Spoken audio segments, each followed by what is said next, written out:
घेणार आहे. कारण राणा दादा म्हणजे आपले नुसते आमदार नाहीत, दादा म्हणजे जिल्ह्याचे नुसते नेते नाहीत, राणा दादा म्हणजे आपल्या सर्वांची अस्मिता आहे. राणा दादा म्हणजे आपल्या सर्वांचा मान आहे, सन्मान आहे. आणि राणा दादांबद्दल खासदार यांनी परवा एका व्हिडिओमध्ये वक्तव्य केलं की राणा दादांना त्यांनी सांगितलं की टुटू भैयांना उमेदवारी त्यांना लाज वाटली पाहिजे होती. मला आज या व्यासपीठावर आता त्यांना सांगायचंय भैया की लाज तर या जिल्ह्यातल्या लोकांना त्या दिवशी वाटली ज्या दिवशी एका शेतकऱ्यानं तुमचं नाव घेऊन आत्महत्या केली, तरी सुद्धा उद्धव ठाकरेंनी तुम्हाला उमेदवारी दिली. त्या दिवशी या जिल्ह्याला लाज वाटली. लाज त्या दिवशी वाटली ज्या दिवशी प्रसाद योजनेमध्ये आपलं उद्धव ठाकरे सरकार असताना तुम्ही साधा प्रस्ताव दिला नाही. त्या दिवशी या जिल्ह्याच्या नागरिकांना लाज वाटली. लाज या जिल्ह्यातील नागरिकांना तेव्हा वाटली जेव्हा आपलं सरकार असताना आई तुळजाभवानीच्या रेल्वेसाठी आपण एक रुपडी दिली नाही. त्या दिवशी त्याला लाज वाटली. आणि का तुम्हाला लाज त्या दिवशी नाही वाटली ज्या दिवशी एका ड्रग्ज माफियाचा फोटो आमच्या आई तुळजाभवानीच्या सोबत त्या ठिकाणी लावला गेला. त्या दिवशी तुम्ही एक शब्द काढला नाही. त्या दिवशी तुम्हाला लाज का नाही वाटली? आम्हाला लाज त्या दिवशी वाटली ज्या दिवशी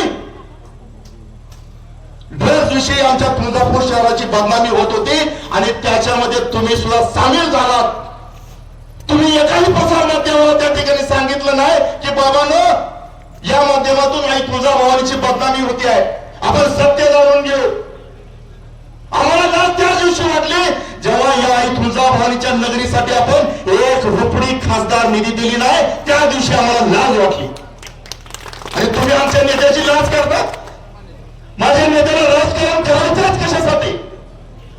आणि त्यांच्या 70 पिढ्या बसून खातील, चोपून खातील एवढं त्यांच्याकडे आहे. तरी सुद्धा राणा अर्चनाताई दादा सकाळी 7ला घर सोडतात आणि रात्री 12ला घरी जातात. काय पडलंय त्यांना? कशासाठी कराले? कुटुंबाच्या बाबतीमध्ये तुम्ही बोलता अख्खा कुटुंब तुळजापूर शहरासाठी झटतंय. कोरोना काळापासून आपण त्या ठिकाणी पाहतोय. याची लाज तुम्हाला वाटली नाही? मला या ठिकाणी दादा अजून एक विषय सांगायचा आहे की ज्या वेळेस या तुळजापूर शहरातला सर्वसामान्य नागरिक, या तुळजापूर शहरातला सर्वसामान्य व्यापारी, या तुळजापूर शहरातला सर्व माता भगिनी ज्या वेळेस आपल्या सर्वांच्या उमेदवारांचं बटन दाबणार आहे, कमळाचं बटन दाबणार आहे, त्यावेळेस अजून एक जबाबदारी आपल्यावर पडणार आहे दादा. आणि ती जबाबदारी काय आहे? विकास आपण करणं आपलं कर्तव्य आहे दादा. आमदार म्हणून तुमचं आहे, नगरसेवक म्हणून आमचा आहे, नगराध्यक्ष म्हणून पिटूबाईंचा आहे. परंतु दादा ज्यावेळेस जबाबदारीचं बटन कमळाचं ही लोक दाबणार आहेत त्यावेळेस त्यांच्या रक्षणाची, त्यांच्या सुरक्षेची जबाबदारी सुद्धा दादा आपली आहे.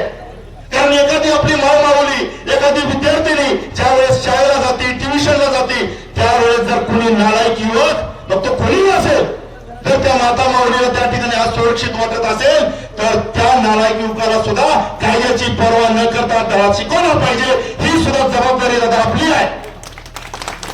इथं दादा ज्यावेळेस छोटे छोटे व्यापारी आहेत दादा, बांगडीवाले आहेत, या ठिकाणी मोठे व्यापारी आहेत, सर्व नागरिक आहेत दादा, यांच्या सुद्धा सुरक्षेची जबाबदारी दादा आपली आहे. कारण हे ज्या वेळेस कमळाचं बटन दाबणार आहेत, नगराध्यक्षाचं बटन दाबणार आहेत, नगरसेवकाचं बटन दाबणार आहे, त्या वेळेस दादा ते विकासासोबत ही सुद्धा जबाबदारी आपल्याला त्या ठिकाणी देणार आहे.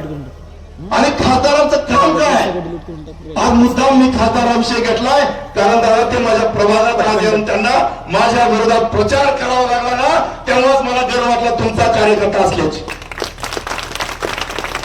आणि खासदारचं काम काय? फोनवरती अधिकाऱ्याला शिवीगाळी करणं.